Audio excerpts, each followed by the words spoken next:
And on this really optimistic note, I would like to go back to our panelists and basically to Mr. Lawrенчук, and to provide us an update. What's really going on with the banking system? And so we only several years ago we had an economic crisis, a big economic crisis that negatively affected the banking system. How does a situation today within the banks compares to 2008, and when do you think there will be some positive developments, and when finally the banking system will be able to contribute to economic growth? Thank you. In the introduction speech, you expect from me alternative outlook to what Governor told us, and I am not in a position to say alternatives with his absence. So please accept my confirmation what Mr. Kubiv presented to audience, that transparency and predictability of the strategy in the banking sector is highly in line to market expectations, and what we do from the first steps from the new governor and the team of the government is very in line what should be done. Answering your question, where we are now and how it's different to 2008, I will start with short comments. What is banking system today? What is the composition? And what are the latest trends, if you accept this? And next I will come to some measurements we did in our bank with my chief economist. So banking system, I guess nothing new, is composed of big number of banks, 180 plus. And the latest trend were as follows. The share of foreign banks on the peak of its development in 2008 reached 45% of total assets and over 35% of total capital. In 2013, it's dropped to 20, and we expect it will be dropped further to the level of 10% of the market share in the industry. Majority, not all, but majority of international banks, sorry, that's without Russian banks. It's foreign banks we name for those who we don't include Russians, which are also foreign, but we calculate differently. Different foreign banks. So the majority did have, and probably still do have, the exit strategy. And that's what we faced December 2013, this big civil change or civil shift in the composition of the power in Ukraine. In terms of other segments, other group of banks, the fast-growing segment was local banks, mostly private-owned, 3 of them, and a group of so-called family banks. Does everybody understand what does mean family banks? There are different calculations of them, how many of them, and here I see representatives from central bank could advise better than me, but some people say that starting from 10 up to 48, is the number of banks belongs to family, right? To one family or to different families? Family, so family is one. In our perception, could be more, but we didn't know much more. So what was the reason? What was the trigger? Was it equal competition? Sure not. And the market wasn't equally competitive to say what was the real reason that market share was so rapidly changed during the last 3 years, and why exit plan was the main strategy for majority of international banks. So what will happen now in this composition where transparency, integrity comes very obviously, and the level of influence of civil society is very high, which makes what is being discussed on this panel, the government plays a very active role from the early beginning because of the high level of expectations, and I would say pressure from the civil society to make reforms happen now. And that's all conditions which are totally different to what we have 3 months ago. I will not answer this question. I will provide a few more comments, and next probably we'll come to the summary, which I didn't develop to this audience, because each day provides us more and more news. Profitability. 2013, the total profit was at the level of 2.5 billion hryvnia for the whole industry. Is it big or not? Let's take a look on returns. To assets, that's close to 0.1. To equity, that's 0.8. So how many reasons to change the exit plan? At this stage, look at these financials, not many. At the same time, we may expect that in this political changes, or changes in political landscape, we may expect that some group of growing banks, I would say with Russian ownership, very probably will not grow, or even more, we may expect they will squeeze for certain reasons.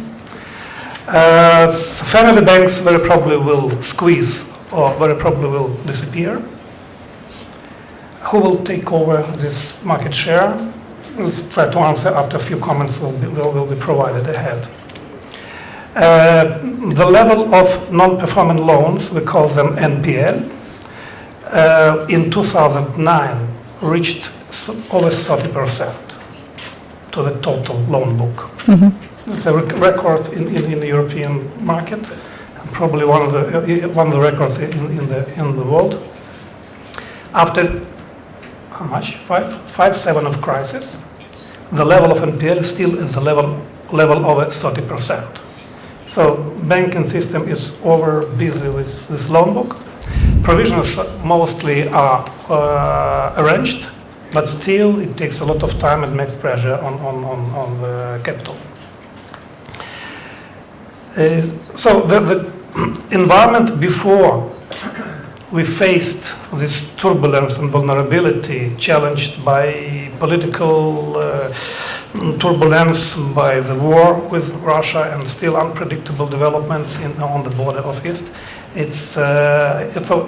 Everything could be at this stage in 2014 could be worse than I presented a picture of the end of 2013. So very low probability, almost zero, and high level of NPLs still. High, you mean same high or growing? Still high, fixed but high, and the not equal competition to make investors happy in the current environment.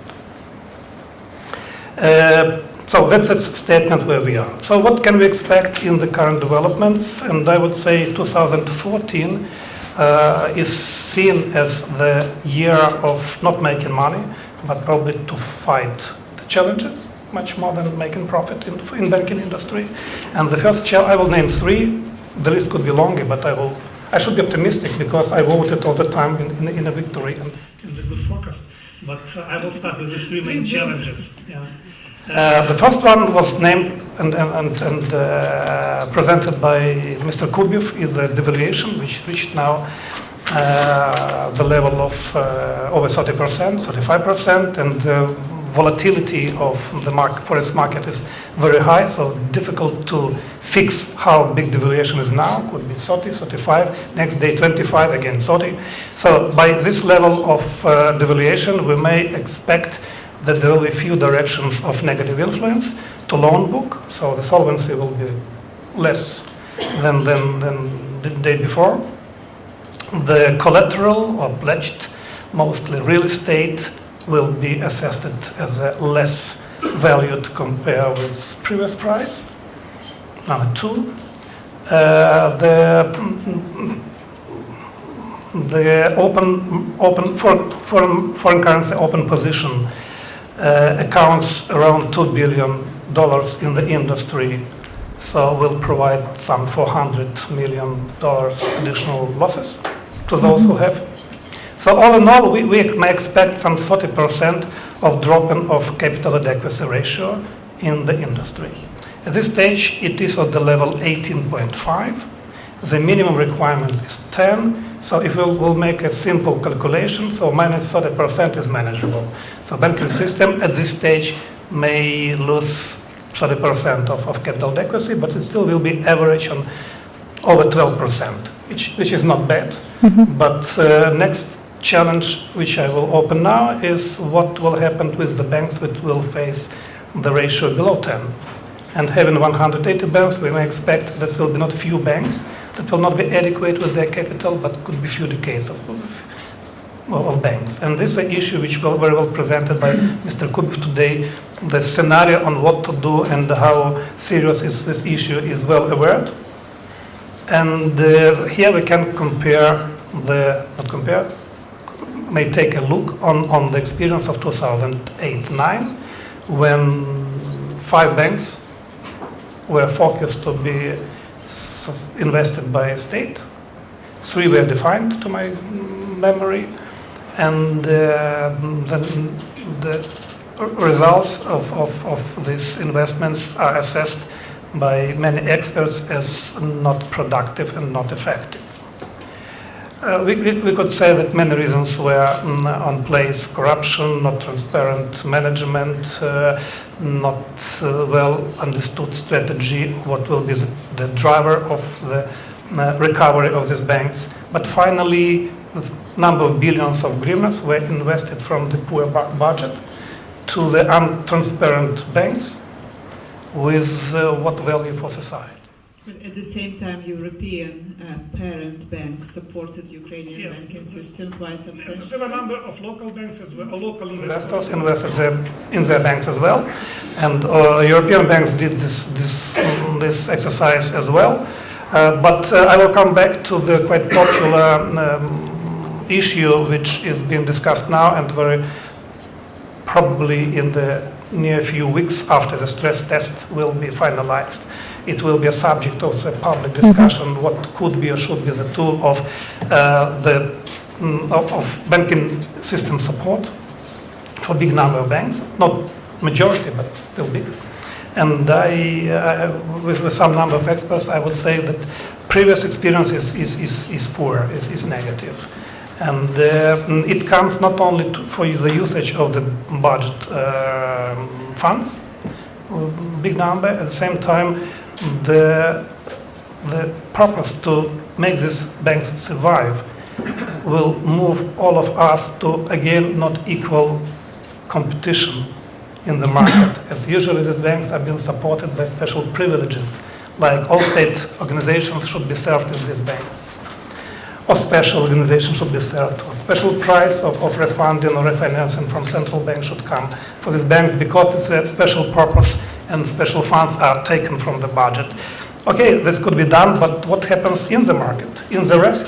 What Mr. Kubik told us about the healthy banks, and this quite a big number of banks that could suffer from this special pleasure to the. We'll see how this time this issue will be tackled. Do you think that European banks will be as supportive as they were in 2008? Will they be able to provide sufficient capital, or will they pursue different strategies? They prefer to exit and to stop this pain. May I finalize my point and I will come to your question.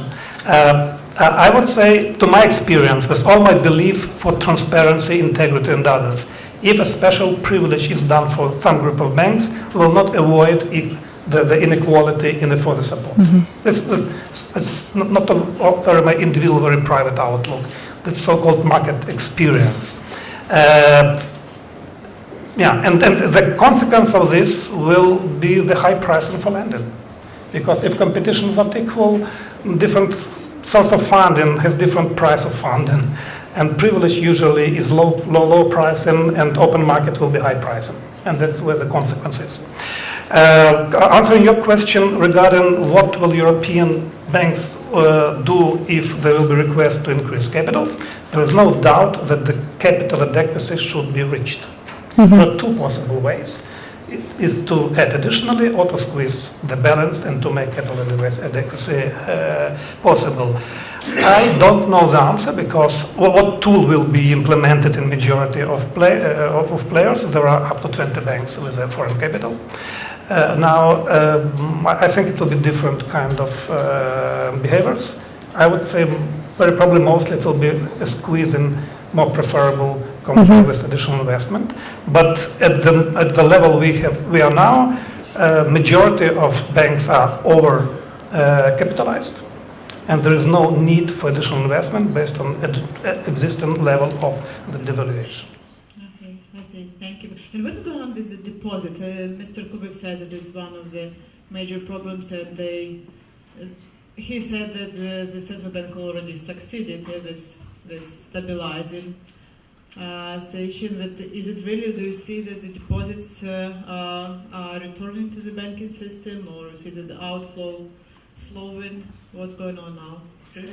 I have experience to work with deposits for many years, and I have some alternative comment on that. I don't see the outflow of deposits, which is quite material now, at the level of 12% for the total deposits during almost 3 months of 2014. Quite material, but not as big as and not as fast as it happened in 2008. That's issue number one. Issue number two, that the withdrawal of deposits or early termination is not done massively. It's done very segmentively by the clients. If I will take a look on my portfolio, which run off not banks but of the country mostly. So I would say that the people who don't believe in country and mostly these customers with big books or big deposits, they create this 12% of outflow. If you will visit branches of my bank, or many banks in Kyiv, you will not see the long queue to withdraw deposits. Not only now, but even a week ago, 2 weeks ago, 3 weeks ago. I do it quite often just to check emotionally what happens in the branches. You will not see a queue. And that means that this 12% of outflow is very segmented and related very much to the revolutionary outcome, especially first few weeks when those who were not sure in the stability, including persons staying in Ukraine, they withdraw their money in a very fast behaviors. So I would say that's not only the reason, but there is no massive outflow of deposits, and that is a very good sign for me. So I think the outflow of deposits is manageable, is not dramatic. There is I don't see that the restore of confidence to banks is so in demand. I think in general the confidence is on place. Not for all banking industry, but majority of Ukrainian banks, it is in place and is confirmed by my statistics in my books. Great. This is very good to hear, meaning that situation is really more or less stable now. So at this point, because we are a little bit running out of time because of delays, I would like to open floor to your questions, and we will still have time for a couple of questions before we proceed to lunch. Please. Yes, please. Hello, Alexander Branis, Prosperity Capital. I have one question to Mr. Lora and one question to Mr. Mill. Can you comment specifically what kind